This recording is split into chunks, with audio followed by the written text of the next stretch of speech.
Llegó la Feria Internacional del Libro en Guatemala. Llegó la Filgua Virtual 2021. A un clic de tus autores favoritos. Conectados en más de 200 actividades en línea. Más de 100 presentaciones de libros. 150 escritores nacionales e internacionales invitados. Conciertos y programación infantil. La feria se transmitirá en www.filgua.com. Del 2 al 12 de septiembre. Filgua, vamos por un país de lectores. Bienvenidos y bienvenidas a la Feria Internacional del Libro en Guatemala, Filgua Virtual 2021, que es organizada por la Asociación Gremial de Editores de Guatemala y este año tiene como invitada de honor al Festival Centroamérica Cuenta y está dedicada a la escritora Ana María Rodas. Damos la bienvenida a quienes nos están siguiendo desde nuestro sitio web www.filgua.com y nuestras redes sociales. Filgua es posible gracias al apoyo del Ministerio de Cultura y Deportes, Banrural, la Unión Europea, el Centro Cultural de España, Guatemala.com, Fundación Riquen, El Periódico, La Hora, Parlacén, Gaceta, Plaza Pública, FEJER, Agencia Ocote, el Diario de Centroamérica, la Gran Campaña Nacional por la Educación y TGW. Aprovecho para invitarlos a participar comentando, preguntando a través de nuestras redes sociales y compartir también cada una de estas actividades con otras personas para que todos puedan disfrutar de esta fiesta, que es la Feria del Libro. Estamos en la sala Margarita Carrera y en la presentación de Novela Guatemalteca Actual, que estará a cargo de Hernán Moreno. Él es escritor y académico guatemalteco. Él es también licenciado y maestro en letras y doctor en educación. Ha sido profesor universitario de literatura, ha publicado libros de poesía, cuento y estudios literarios. En especial, lee, estudia y promueve a los escritores guatemaltecos. Dirige el Instituto de Literatura Guatemalteca. Así que los dejo con él para hablar sobre la novela guatemalteca actual. Buenas noches y bienvenido, Hernán. Muchas gracias. Pues es un gusto tener la oportunidad de compartir con los lectores o lectores potenciales algunos aspectos relacionados con estas 4 novelas que están anunciadas previamente. Pero en todo caso se trata de El País de Toó, novela de Rodrigo Rey Rosa, Requiem por Teresa, de Dante Liano, Luca el Vendedor, una novela de Méndez Vides, y finalmente Heridas tiene la noche, de Francisco Pérez de Antón. Comenzamos entonces con la de Rey Rosa. He venido leyendo la narrativa de Rodrigo Rey Rosa, Guatemala 1958, desde hace ya varios años, y cuando tengo noticias de una nueva obra suya, sea de cuento o novela, trato de adquirirla para darme el gusto de su lectura. De lo leído recuerdo especialmente Cárcel de Árboles, La Orilla Africana, Caballeriza y Otro Zoo. Rey Rosa es un escritor que no rehúye la realidad nacional. Por el contrario, se compromete con ella, la critica y la denuncia para que los lectores, especialmente los guatemaltecos, la veamos, la conozcamos y tengamos conciencia de la misma. Como ciudadano guatemalteco, Rey Rosa asume su compromiso con el país y desde su trinchera literaria lo defiende. Y lo hace bien, pues sus novelas enfocadas en la problemática nacional, así como las otras, han recibido el reconocimiento de los críticos literarios, especialmente en el extranjero. Se puede afirmar que Rey Rosa es actualmente el escritor insignia de la narrativa guatemalteca. En su novela El País de Toó, editada en 2018, el autor se ocupa de uno de los grandes problemas del país, la corrupción y el tráfico de influencias en las altas esferas del poder. Si bien esta situación nacional causa pesimismo y desesperanza, Rey Rosa, con base en su experiencia y convicciones, ofrece una luz de esperanza, la visión de los valores propios de los pueblos indígenas, los cuales constituyen esencia de nuestro ser multicultural.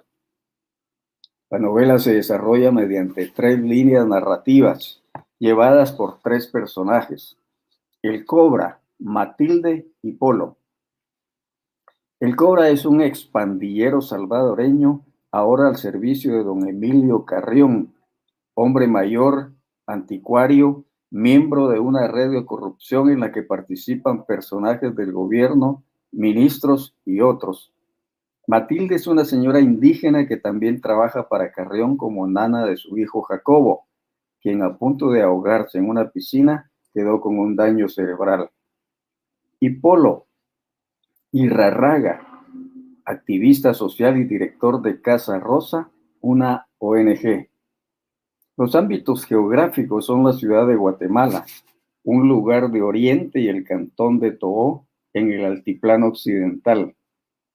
Las 3 líneas narrativas se van alternando a lo largo de la novela y no como mero recurso para evitar la monotonía en el lector, sino porque se entretejen para ir conformando la historia contada. Desde el principio se reconoce el estilo reirrosiano, una prosa directa de oraciones breves que se van sumando para contar la historia. La voz narrativa no se desvía, mostrando pleno control del contenido novelesco. Es una prosa económica en la que no se da ningún desperdicio, y el Rey Rosa, que sabe y puede manejarla, es un maestro, la moldea para que suene bien y fluya con un ritmo que el lector sigue con agrado, lo cual indudablemente favorece una lectura continuada. A este aspecto se suma el contenido, que contrasta 2 mundos diferentes. La historia se va contando de modo que mantenga el interés gracias a la dosificación y otros recursos empleados por el narrador. La novela está bien construida. Un breve prólogo que introduce al lector, luego 3 libros: El hombre redondo, Intervalo y Retorno a Toó. Estos libros se componen con capítulos que, además de numerados, llevan título. El texto se cierra con un epílogo breve que anticipa o sugiere al lector lo que podría continuar en ese mundo de ficción. Dada la importancia del mundo indígena en la novela, la editorial es la apropiada, Maya Wu, la cual incluye en las páginas del libro la numeración maya y un glosario que aclara algunos vocablos o expresiones que no corresponden al español. El libro tiene elementos policíacos, pues las actividades realizadas por el grupo en el que opera Emilio Carrión no solo lo enfrentan con la ley, sino lo obligan también a encubrirse, a proteger sus intereses, aún a costa del sacrificio de personas que trabajan para ellos, como el caso de Cobra, quien, debido a la información que tiene de las actividades de su patrón, resulta peligroso. Lo quieren eliminar, pero Cobra consigue escapar vivo del atentado en su contra. La novela ofrece indicios de personas, negocios y lugares, aludiéndolos o modificando nombres, lo cual advierte el lector que se mantiene al tanto de lo que pasa en el país. Rey Rosa, como en todas sus novelas centradas en su patria, se muestra conocedor de los lugares o ámbitos geográficos donde se desarrollan las acciones. En el país de Toó se contrastan 2 mundos, el ladino y el indígena, que si bien conviven en el territorio, viven separados. Del primero se muestra la corrupción de funcionarios del gobierno y personajes afines, lo cual perjudica al país y su población. Del segundo, su permanencia en sus orígenes, tradiciones y valores, su organización comunal, la solidaridad, el servicio. Estos valores o cosmovisión del pueblo indígena, al ser mostrados y descritos en la novela, pueden leerse como una propuesta de camino o desarrollo, como una posibilidad o esperanza para nuestro país. Habría que volver los ojos al país de Toó. En este sentido, Rey Rosa se une a la visión de pensadores que vienen revalorando la cosmovisión de pueblos ancestrales, considerados estos como depositarios de valores que nuestras sociedades han perdido. El país de To, se puede concluir, es no solo un aporte a la narrativa guatemalteca, es también el aporte de una propuesta, de una visión que podría redimir a nuestra sufrida Guatemala. Conviene leerla. Muchas gracias. Es interesante también la obra aparte de el impacto que tiene y la trascendencia que tiene, no solo la obra de Rodrigo Rey Rosa, sino también de Dante Eliano, de quien también usted nos quiere platicar esta noche con su más reciente obra de Requiem por Teresa. Así es, Claudia. Pues bien, en el caso de Dante Eliano, creo que todos lo conocen. Ha publicado varias novelas, ha sido muy reconocido y tiene el Premio Nacional de Literatura Miguel Ángel Asturias. Esta es su novela más reciente y para abordar esa novela hay que tener en cuenta algunos aspectos que, si bien fuera del discurso narrativo, condicionan en cierto modo la lectura. Primero, el título, luego el subtítulo. El infierno de los otros es tu propio infierno. En la nota liminar se indica que la escritura data de hace unos 20 años y que fue acompañada por la audición repetida del último concierto de Elvis Presley. No podía ser publicada antes, afirma el autor, y luego, refiriéndose a la previsible objeción de que es una novela autobiográfica, cita a algunos escritores para concluir afirmando: en todo caso, de veras, todo lo demás es pura coincidencia. Al concluir la novela, el lector encontrará el sentido de estos aspectos indicados al principio. En resumen, la novela transcurre así. Un sábado desde el mediodía, dos hermanos se instalan en el bar Elvis de Guatemala para ver la actuación del imitador local de Elvis Presley. En tanto esperan la salida del cantante, empiezan a consumir cerveza, lo cual irá creando el estado propicio para que en el mayor de los hermanos la memoria traiga los recuerdos en torno a Teresa, la hermana que hace un año se suicidó debido al maltrato físico y psicológico al que fue sometida por el marido militar, sin que los padres ni los hermanos hicieran nada para evitarlo. Los recuerdos vienen indetenibles, profusos, desordenados, y el narrador, entre una y otra canción de Elvis, se los va contando al hermano o recordándoselos, quien escucha pacientemente toda la historia de Teresa y también del grupo familiar, la cual no le es ajena, indudablemente.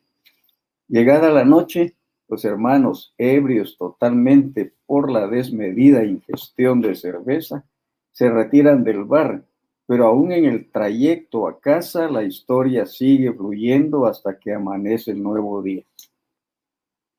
Contar, repasar, revivir esa historia es una necesidad sentida del narrador, para quien ese ejercicio constituye una catarsis, una liberación del sentimiento de culpa que lo ha venido atormentando, según lo dice él mismo. No me saco de la cabeza que la Teresa se mató hace un año. Peor es chupar, porque me pongo sentimental y flotan los complejos de culpa sobre la espuma de la cerveza. La lista de mis culpas es muy larga, hermanito, y ella podría haberlas apuntado en un diario, un largo papel sin fin de responsabilidades. El hermano que se hizo la brocha y que con su indiferencia la llevó delicadamente a la isla de soledad donde decidió matarse. Y luego se pregunta: ¿quién nos va a perdonar por haber asistido de espectadores a su lenta degradación? Y más tarde, siempre hablándole al hermano, pregunta: ¿a dónde hemos llegado, mi hermano, en esta tarde de cerveza? A ninguna parte. Ni siquiera hemos salido de estos recuerdos, y en el sentimiento de culpa involucra también a la otra hermana, a la cual se dirige ocasionalmente llamándola Doña Martita. Conforme avanza la narración, el lector va conociendo a Teresa, se va familiarizando con ella, una niña proclive al llanto, como si llorando anticipara la desgracia de su existencia, a pesar de ser una joven bella. Su timidez, su falta de malicia, su dificultad para buscar su propio camino se debe a la conducta de los padres. Un padre honrado pero débil de carácter y una madre autoritaria. Y entre ambos reprimen a los hijos, encerrados en un hogar lleno de pobreza y privaciones, que más es como una prisión, lo que lleva a decir al narrador que su hermana Teresa, al casarse, pasó de una prisión a otra, porque mis tatas eran unos carceleros cabrones. Todo eso llevó a Teresa a hacerse novia del primero que se le atravesó, el pirata, hijo de un hogar deshecho y una madre de conducta libertina. El pirata, el joven alcohólico y pendenciero que se hizo militar y por quien desde el primer momento Teresa intentó suicidarse debido a la oposición de los padres a ese noviazgo.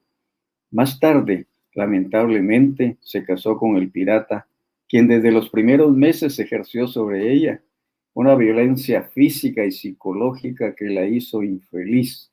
La fue degradando y finalmente la llevó al suicidio.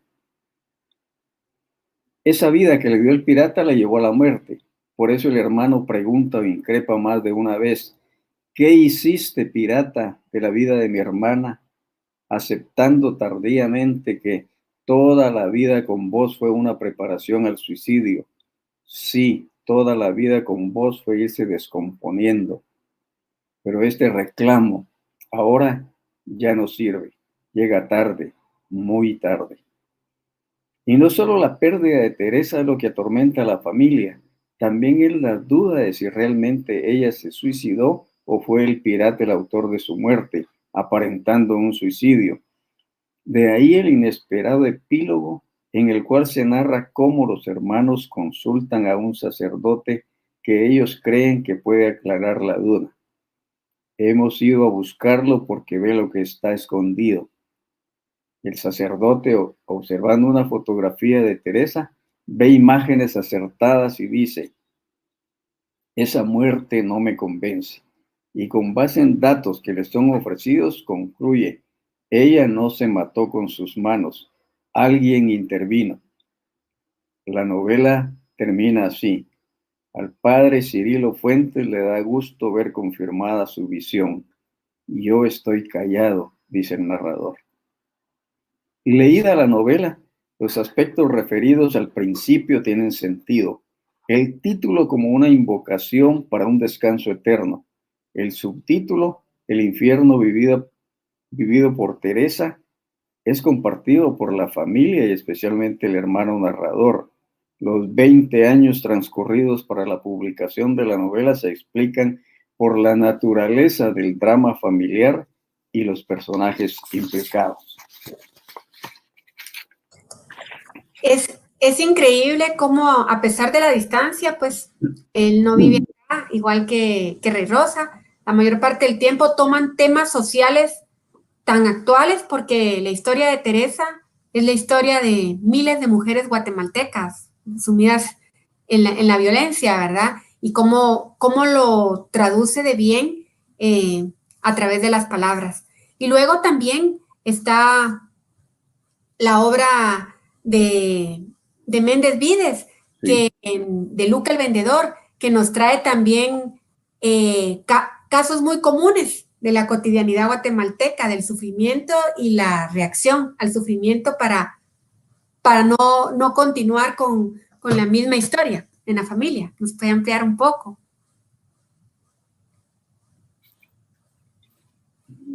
Sí, en el caso de Luca el Vendedor, esta novela de Adolfo Méndez Vides fue publicada a finales del 2020 bajo el sello de Editorial Alfaguara. Méndez Vides es bastante conocido en nuestro medio.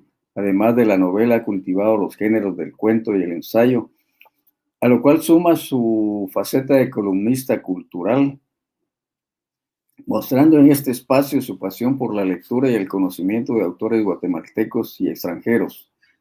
Con su novela Las Catacumbas obtuvo el Premio Latinoamericano de Novela Nueva Nicaragua en 1986 y con Las Murallas, publicada en 1998, el Premio Mario Monteforte Toledo. Es pues Méndez Vides un narrador que conoce y domina el oficio. Al abrir el libro, el lector encuentra esta cita de Virgilio: pero no cedas, planta cara a los riesgos, avanza con más ímpetu por donde te permite la fortuna. El primer camino de salvarte se te va a abrir allí donde menos lo piensas. Al concluir la novela se entiende que esta cita retrata plenamente la conducta de Luca, el protagonista. Pero luego de esa cita viene una nota. Luca el Vendedor es una obra de ficción cuyos protagonistas viven en el reino de lo probable. La relación con personajes legendarios o acontecimientos históricos y económicos está novelada con toda la libertad que brinda la imaginación. Quien quiera encontrar coincidencias del mundo inventado con la vida real lo hace bajo su propia responsabilidad. Esta aclaración o advertencia le ha parecido necesaria al autor, y él sabe por qué, tal como lo descubre el lector informado que llega a relacionar al protagonista con precisamente personajes legendarios o acontecimientos históricos o económicos ocurridos en el país. Pero ese mismo lector entiende que la realidad ofrece figuras que el escritor utiliza para darles vida en una historia de ficción, una historia imaginada. Sin embargo, en este caso, las coincidencias entre los personajes aportados por la vida real y el mundo inventado las encuentra el lector, y el novelista no puede evitar que sea así. Es más, se diría que no quiere evitarlo. Basta leer las páginas 278 en adelante. La novela está compuesta en 5 partes, tituladas respectivamente Tierra, Caminos, Casas, Fuego y Sol. Esta última parte especialmente la disfruté. Y el propio autor dice que es una radiografía de la vida en un país pequeño pero intenso que podría ser Guatemala, y circunstancia de un individuo indómito que no se queja ni conforma, que está dispuesto a lograr su meta y emprende un viaje por el mundo para prosperar. Es un migrante que asume para sí la tarea de vendedor en un mundo de cambio, de compra y venta. Ese individuo indómito que no se queja ni conforma es Luca, a quien el novelista define así. Luca representa el espíritu luchador, al trabajador incansable que no duerme, que no se queja, que no perdona, que es seducido por las pasiones y el delirio. Tiene olfato para la fortuna y es un encantador que puede vender cualquier cosa. Conocida la historia, uno termina admirando al protagonista por su carácter, su afán y determinación por superarse él mismo y sus circunstancias de pobreza, su audacia y disposición para tomar riesgos cuando ve oportunidades y asumir los compromisos y consecuencias que estos implican. Pero sobre todo, se le admira por su entrega al trabajo que, diríase, en él se vuelve una adicción, y esto mismo exige a sus colaboradores. Luca va haciendo negocio en distintos campos y aprendiendo lo necesario para trabajar él mismo y administrar sus empresas. Y acerca de estas, llama la atención el conocimiento del novelista, ya por experiencia propia o por investigación, sobre procesos productivos y financieros, los cuales describe detalladamente. y también de otros aspectos contados en la novela, como la guerra y lugares ajenos al país del protagonista. La novela es de corte sociológico, retrata la sociedad en una época definida y se centra en un individuo que el lector irá conociendo página a página, familiarizándose con él, conociéndolo y llegando a admirarlo por su conducta y sus cualidades fuera de lo común. Además de sociológica, esta novela también puede considerarse ejemplar, didáctica, en tanto muestra mediante el personaje una forma de ser, de pensar, de entrega, esfuerzo, sacrificio y emprendimiento, dejando de lado, rechazando todo conformismo. Pero el éxito económico también tiene un precio negativo para el protagonista, tal como empieza diciendo al principio de la novela. Llámenme Luca como lo hacen mis amigos, o mejor dicho, los conocidos, porque amigos solo tuve uno en la vida y no diré su nombre. Los demás me traicionaron, personas a quienes brindé mi confianza, familiares, empresarios, banqueros, todos me jugaron la vuelta y ahora no saben por dónde ando ni qué aventura me ocupa, pero todavía les inquieta saberlo. Víctima de los juegos de la envidia y de la ambición, termina perdiendo amigos y hasta familiares que en su relación con él antepusieron el dinero. Y en este caso, vale la frase: en los negocios no hay amigos, solo intereses. En cuanto a la génesis de Luca el vendedor, viene de nuevo el novelista y nos dice lo siguiente: esta obra es un aporte a la novela social que me propuso tantas veces Mario Monteforte Toledo. Y luego revela que se trataba de un proyecto de creación literaria que me desvelaba desde hace 3 años. Gracias, pues, a la propuesta de su maestro y amigo Monteforte Toledo, al tiempo concedido por las circunstancias del encierro en estos tiempos de pandemia, y al talento y esfuerzo de Adolfo Méndez Vides, quien ve ahora el fin de su desvelo, la narrativa guatemalteca cuenta con una nueva novela de corte sociológico. Bueno, estas reseñas que usted está haciendo realmente son una invitación a la lectura de los libros. Si alguien solo con escuchar el nombre, pues ya de los autores, dan ganas de leerlas, pero luego de escuchar todo lo que usted va buscando dentro de la obra y nos va explicando, de verdad, es una forma de atraparnos para poder buscar los libros y disfrutarlos también. Y el otro libro del cual usted nos va a hablar, de Francisco Pérez de Antón, Heridas tiene la noche, también me parece sumamente interesante que lo haya seleccionado, ¿verdad? Porque aborda una temática que sigue presente en nuestro país desde una óptica muy distinta de como la hemos visto normalmente en otros libros. Entonces, me estoy esperando ya escuchar su análisis. Muy bien.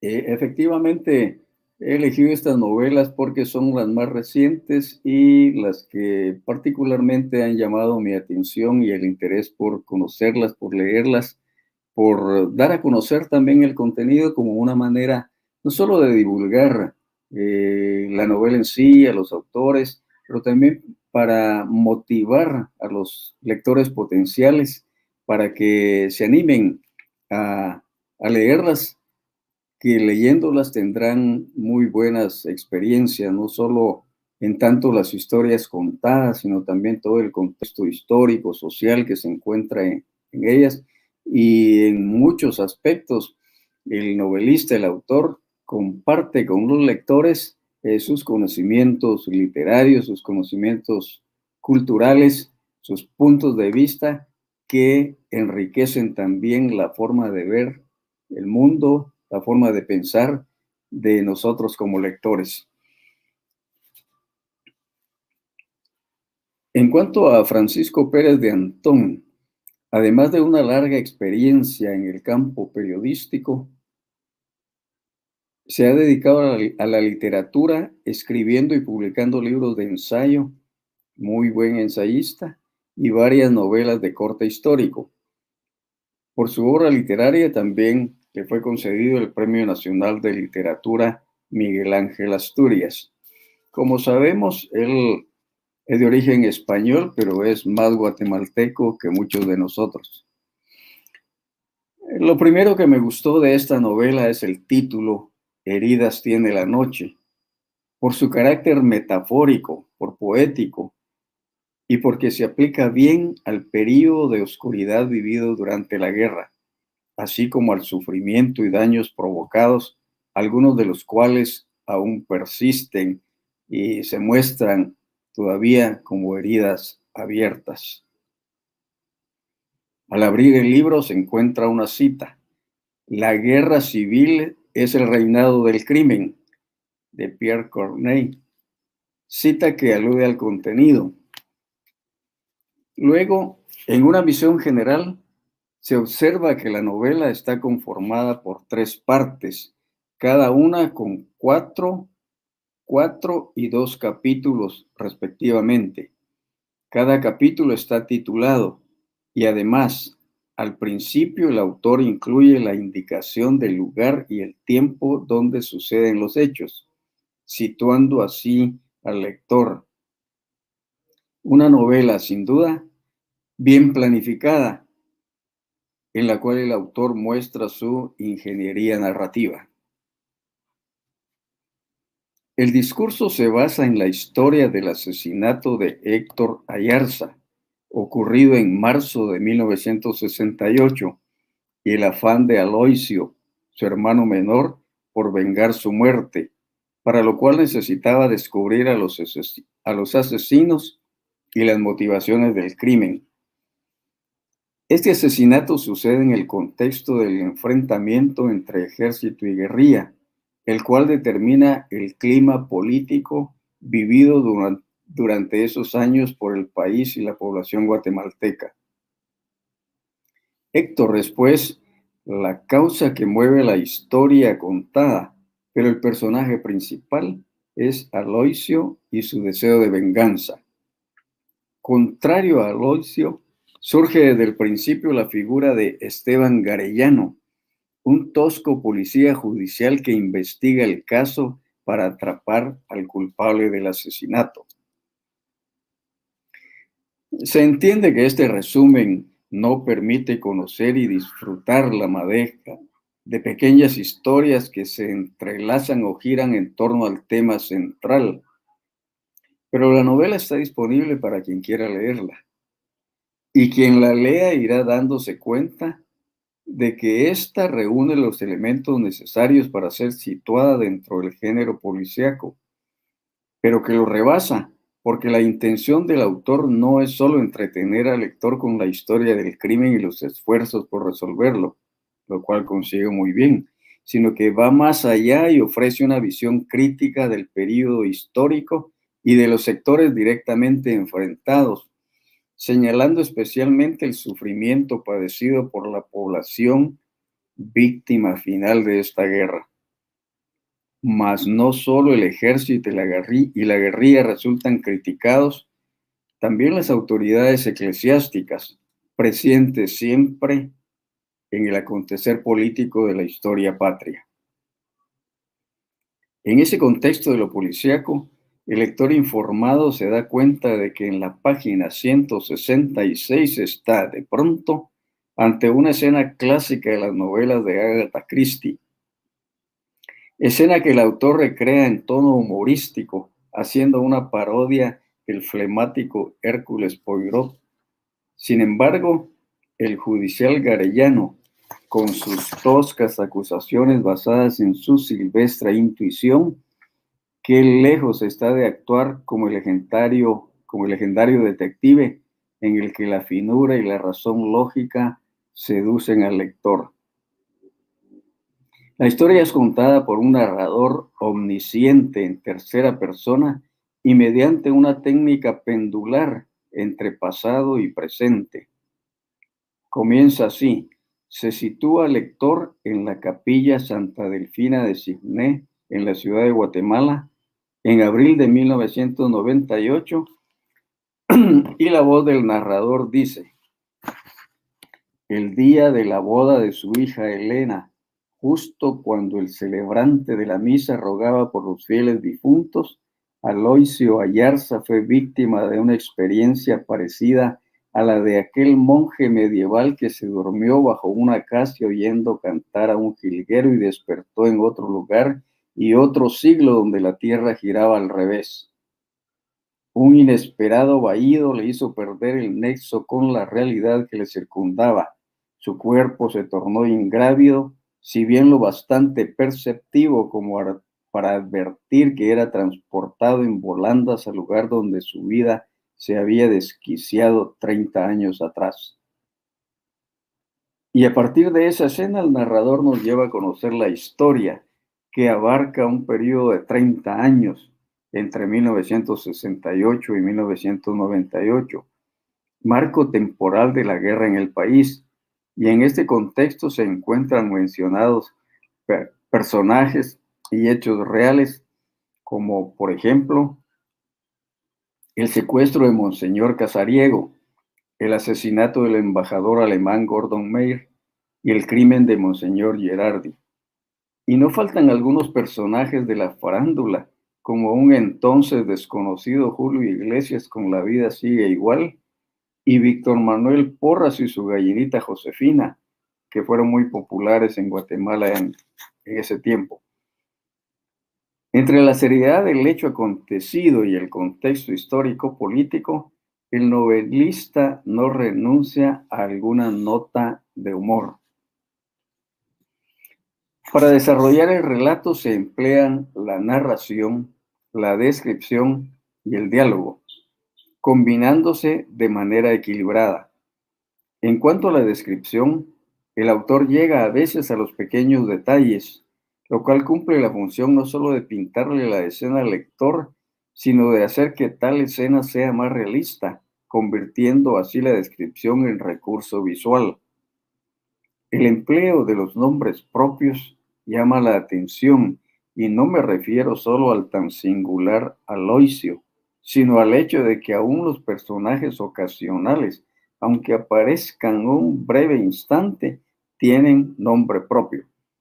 Y esto me llamó la atención, porque conozco a un narrador que rehúye nombrar a sus personajes, refiriéndose a ellos solamente con los pronombres él o ella. Hay en la novela una parte breve que parece trabajada para deleite del propio autor, sugiriendo que la historia contada, por su naturaleza y entramado, no ha permitido al autor lucir su mejor prosa, y entonces, liberado en este oasis, ofrece al lector los registros, o mejor dicho, el registro de mayor grado estético.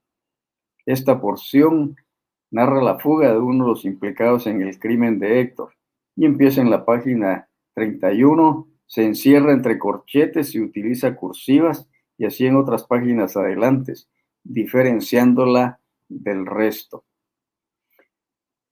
Muchos más pormenores o aspectos podrían referirse en torno a la novela Heridas tiene la noche, que es una buena novela digna de su autor y también de los lectores que deseen leerla.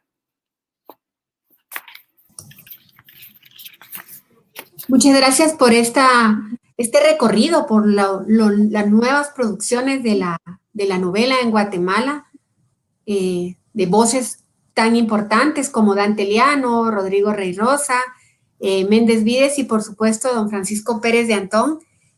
Gracias por ese análisis tan rico también, ¿verdad? Porque creo que eso motiva a leer, y en el caso he leído un par de estas novelas, me deja pensando muchas cosas que tal vez no les puse tanta atención, y es un análisis muy detallado, muy rico, el que usted nos está dando. Bueno, gracias por sus comentarios. En realidad,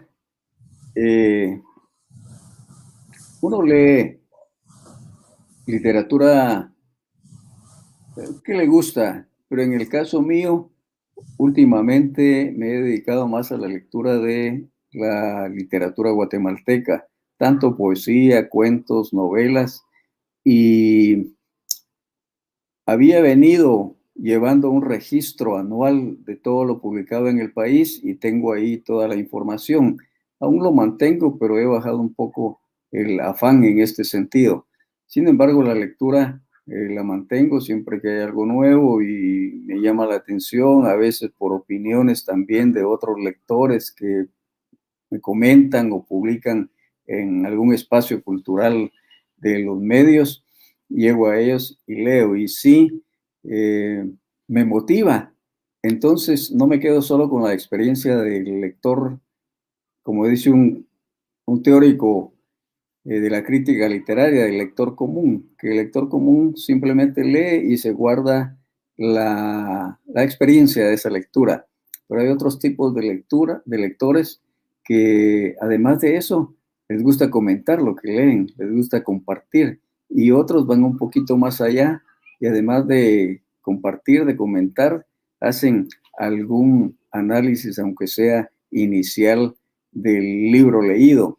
Y así pues, en este caso, eso refleja esta exposición en cuanto a la lectura de 4 novelas, que como se podrá, habrán notado, por ejemplo, la de Dante Liano es una novela de corte subjetivo, psicológico, representa un drama familiar muy fuerte, ¿verdad? Y que tanto así que la tuvo guardada, pero yo considero que también, como él lo sugiere, por otros motivos no la pudo publicar antes. En todo caso, ya llegó a nosotros y ahora la estamos conociendo. La novela de Rey Rosa, ya lo vimos, se ocupa de la realidad guatemalteca, de esos problemas que lamentablemente siguen vigentes y aún con mayor fuerza, la corrupción en todos los niveles, ¿verdad? Y que no terminamos de librarnos de ella, por el contrario, yo creo que haría falta una manifestación mucho más fuerte de parte de la propia población y no estar esperando la intervención de países extranjeros para salir de este pantano en el que nos encontramos. Igualmente, la novela de Méndez Vides no es propiamente el afán de él mostrar esa realidad nacional con todos sus problemas, pero está también ahí reflejada porque es el contexto histórico social donde se desenvuelve el personaje, pero nos ofrece un modelo, digamos, en Luca, de personas, de individuos que a pesar de las circunstancias adversas o negativas donde han nacido y han pasado su niñez y juventud, tienen visión, pero además de la visión están dispuestos a esforzarse, a luchar, a trabajar especialmente, a ser, como está de moda ahora, emprendedores para salir de esa situación. Y en este caso, Luca lo logra con toda la grandeza que ni él mismo esperaba, que se refiere a un hecho en la historia de Guatemala, en la historia económica, uno se da cuenta, pero no es el caso señalar nombres y acciones concretas. Ahí la novela está para que lo lea y cada quien, como dice él, que lo haga bajo su responsabilidad. Y así, en cambio, la última novela comentada de don Francisco Pérez de Antón, pues ya se ve que el marco es ese periodo de la guerra, pero él sobre ese marco construye esta historia del asesinato y nos entretiene, nos deleita con esa novela que adquiere, como se decía, una naturaleza de novela policíaca que gusta al lector y hace que uno continúe la lectura desde las primeras páginas hasta saber en qué termina esa investigación que lleva tanto el hermano del asesinado como el famoso policía Garellano. De tal manera que aquí dejamos eso. Muchas gracias. Y la verdad es que gracias, Enan, y gracias a los autores también, porque a través de esa obra que disfrutamos leyendo, nos queda la historia, que es tan importante para nosotros y para las futuras generaciones, porque quien no conoce su pasado no puede mirar hacia el futuro, ¿verdad? Y entonces creo que con esta presentación es una buena invitación para quienes nos están viendo en este momento a ir por estas obras a cualquiera de las librerías que están participando en esta feria del libro, a leer y a compartir los libros, porque de eso se trata, ¿verdad? Esta es una fiesta y hoy tuvimos un agasajo con sus palabras. Muchísimas gracias, Enan. Gracias a usted, Claudia, y también a Filgua por darnos la oportunidad de estar en estos espacios y contribuir a esa valoración, al conocimiento y a la divulgación de nuestros escritores. Gracias. Gracias. Buenas noches. Síganos en Filgua. Gracias. Llegó la Feria Internacional del Libro en Guatemala. Llegó la Filgua Virtual 2021. A un clic de tus autores favoritos. Conectados en más de 200 actividades en línea. Más de 100 presentaciones de libros. 150 escritores nacionales e internacionales invitados. Conciertos y programación infantil. La feria se transmitirá en www.filgua.com. Del 2 al 12 de septiembre. Filgua, vamos por un país de lectores.